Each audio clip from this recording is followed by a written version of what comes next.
Di kinaya ng import si Kai Sotto. Di makapaniwala ang bench sa kanyang ginawa. Showtime si RJ Abariento sa 4th quarter. Pangalawang tapatan ng Yokohama B Corsairs at Shinshu Brave Warriors ngayong weekend, kung saan nakuha nga ng Yokohama ang panalo sa naging laban nila kahapon. Solido nga ang pinakita ni Kai Sotto sa game na yon, kung saan nakapagtala ito ng 18 points, 6 rebounds at 5 blocks. Sa first quarter ay dikdikan nga kagad ang labanan ng both teams, kung saan hindi nga nagkakalayo ang score ng dalawang kupunan all throughout the quarter. Naging maganda nga ang pinakita dito ni Kai Sotto, mapa-opensa at depensa, kung saan nakapagtala ito ng 6 points at 2 rebounds.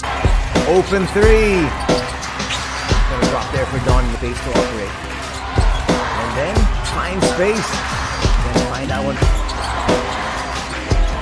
Don, the straight line drive. Came up short. That was in back mode right away. Donley missing out. I saw him get it in the move. Will stop, pop, and hit. Anything. Bradley put this one up. Does. But he for Kai. Kai with a flip. They're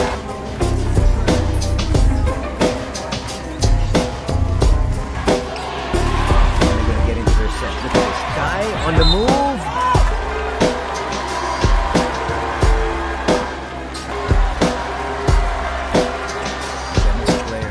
Natapos ang opening frame sa score na 18-17, 1-point lead para sa Brave Warriors. Sa second quarter ay biglang arangkada nga ang opensa ng Shinshu sa pangunguna ng kanilang main point guard na si Ishikawa at ang kanilang import na si Justin Matz. Nakapagtala nga si Kai ng 4 points sa quarter na ito at dito niya na din nakuha ang kanyang unang dunk sa game. Hindi pa makapaniwala ang kanyang mga teammates sa kanyang fadeaway shot. In the final 4 minutes, Kai King finds Kai Sotto and Sotto finish. Kai Sotto falling away, yes. Natapos ang first half sa score na 48-36, 12-point lead para sa Shinshu Brave Warriors. Sa third quarter ay patuloy ang pag-arangkada ng opensa ng Brave Warriors. Medyo struggle nga sa field ang Yokohama sa quarter na ito. Meron pang nasaktan si Kai matapos itong di kayanin ang pagbangga sa kanya sa poste. Tagal nga yang ininda ng import ng Shinshu.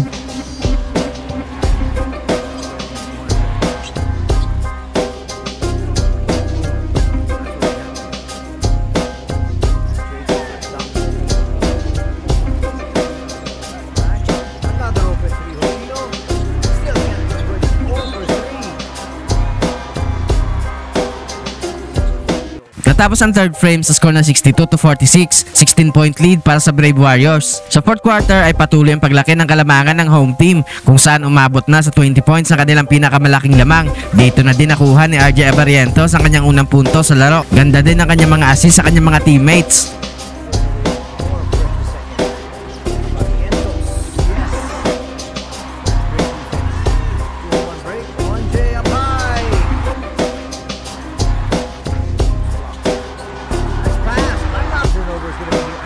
Turnover. No look pass. Another slam. The attack gets it to Ronjay. Ronjay releases. Hindi nga pinapasok sa quarter na ito si Kai Sotto, kaya sa uli nga ipanalo pa rin ang Shinshu Brave Warriors.